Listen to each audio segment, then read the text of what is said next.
मैं मुसलमान सर किताब पढ़ के मुसलमान बनाऊं। जी जी। मैं सुना सुनाया मुसलमान नहीं हूँ। जो मुसलमान है वो दारू नहीं पी सकता और जो दारू पीता वो मुसलमान नहीं है। साफ कुरान हमारा कह रहा है जो हमारी बात को मानता है वो हमारा है, जो हमारी बात को नहीं मानता हम में से नहीं है। साफ लिखा है सर। अच्छा, बिल्कुल। ये मैं अपनी किताब का आइडेंटिफाई कर रहा हूँ। जी, जो कुरान की बात को मानता है वो मुसलमान है, जो कुरान की बात को नहीं मानता वो हम में से नहीं। हम में से नहीं मतलब वो मुसलमान नहीं। अच्छा जी। दूसरी मांस की जो है, मांस की जो प्रकृति है, प्रकृति तो ईश्वर ने जगह जगह अपने हिसाब से एक जो भोजन श्रृंखला बनाई है, वो भोजन श्रृंखला के अनुसार जो मुस्लिम जो धर्म है वो अरब से आया है। जी। अरब आज से जब इस्लाम धर्म आया तो उस वक्त वहां सिर्फ रेगिस्तान था, इसके अलावा कुछ नहीं है। जी जी। कुछ भी नहीं था।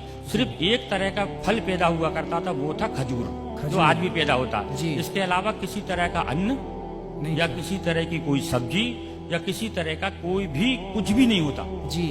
तो एक वक्त ऐसा आया कि वहां खजूर की पैदाइश नहीं हुई। जी। ये किताब के अंदर है। जी। खजूर की पैदाइश नहीं हुई। अब आदमी जिंदा रहने के लिए क्या करे? जी। तो वहाँ रेगिस्तानी बकरा नहीं होता सर, वहाँ पे बकरे को नहीं पाला जाता अरब के अंदर। मैं सारे हिंदुओं को भी ये बताना चाहता हूँ, अरब के अंदर भेड़ पाली जाती है। भेड़? भेड़ क्योंकि जो गर्मी को सहन कर सके, और दूसरा है ऊंट। ऊंट। दो जानवरों की वहाँ पैदाइश होती, तीसरा जानवर वहाँ कोई होता ही नहीं। जी। अगर होता है तो कुछ ऐसी जगह होंगी विशेष जहाँ पे जंगल होंगे या कुछ होगा, लेकिन ज्यादातर राजस्थानी जो जानवर दो हैं। जी जी। तो गुरुजी जो मुसलमानों का एक तो ये तो आहार श्रृंखला में आ गया, मजबूरी में जिंदा रहने के लिए क्या खाएं। हाँ हाँ। पहली चीज। दूसरी चीज ये है, जो बकरे वाली बात आई उसकी मैं थोड़ी सी आपको चर्चा करके बता देता हूँ। हमारे धर्म के अंदर एक नबी आए थे, इब्राहिम अस्सलातुवस्सलाम। जी। और इब्राहिम अस्सलातुवस्सलाम काबा जो हमारा बना है सर, उन्हीं के टाइम का है काबा। काबा के अंदर 365 मूर्तियों की पूजा हुआ करती थी इब्राहिम अस्सलातुवस्सलाम के वक्त के अंदर। मूर्तियों की मूर्ति की पूजा होती। कौन सी मूर्तियों की? वो बहुत सारी मूर्ति, हर अपने देवता को मानते थे उसमें। अच्छा। हाँ। तो एक वक्त का किस्सा था कि जब सारे लोग ईद की नमाज पढ़ने जाया करते थे। ये हदीस की बात बता रहा हूँ, अगर कोई है तो ये बिल्कुल मैं कोई अपने मन से नहीं बता रहा हूँ।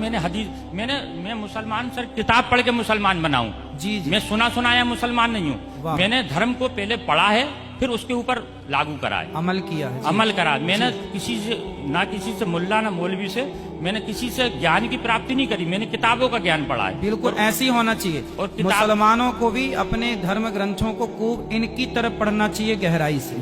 मतलब मैंने जो पढ़ा फिर उस पे अमल करा, उन चीजों पे अमल करने की कोशिश करी। जी जी जी। तो फिर क्या हुआ, इब्राहिम अस्सलातुवस्सलाम ने कि उनकी औलाद में थी इस्माइल अस्सलातुवस्सलाम। जी। तो जब एक ईश्वर ने एक मैसेज दिया, 60 साल की उम्र के अंदर उनको कोई औलाद पैदा नहीं हुई। जी जी। औलाद पैदा नहीं हुई, तो जब उनकी पत्नी ने कहा कि उस वक्त जो नबी के बेटे ही नबी बना करते थे। जी जी। तो उन्होंने कहा 60 साल की उम्र हो गई अपनी, आज जो है तुम मर जाओगे तो तुम्हारे बाद की चीजों को कौन आगे बढ़ाएगा, तुम्हारी कौम को कौन चलाएगा। जी जी। तब अल्लाह ताला ने उनको एक औलाद अता फरमाई। अच्छा। उस वक्त शैतान ने उनसे ये कहा कि अल्लाह ताला ये तुम्हारा नबी है, अगर तुम इसको औलाद दे दोगे उसके प्यार में तुम्हें मानना भूल जाएगा ये। अच्छा। शैतान ने ये कुरान के अंदर शैतान को बार बार बताया गया है। शैतान, ये शैतान कौन है? शैतान एक वो है जो सबसे ज्यादा ईश्वर की पूजा करता है। वो ईश्वर को मानता है लेकिन ईश्वर को किसी को मानने नहीं देता वो। अच्छा, वो खुद मानता है, खुद मानता है, दूसरों को नहीं मानने देता वो। अच्छा। उसी का नाम शैतान है। जी। वो बहुत लंबा किस्सा है, वो आप अगर कभी मौका मिले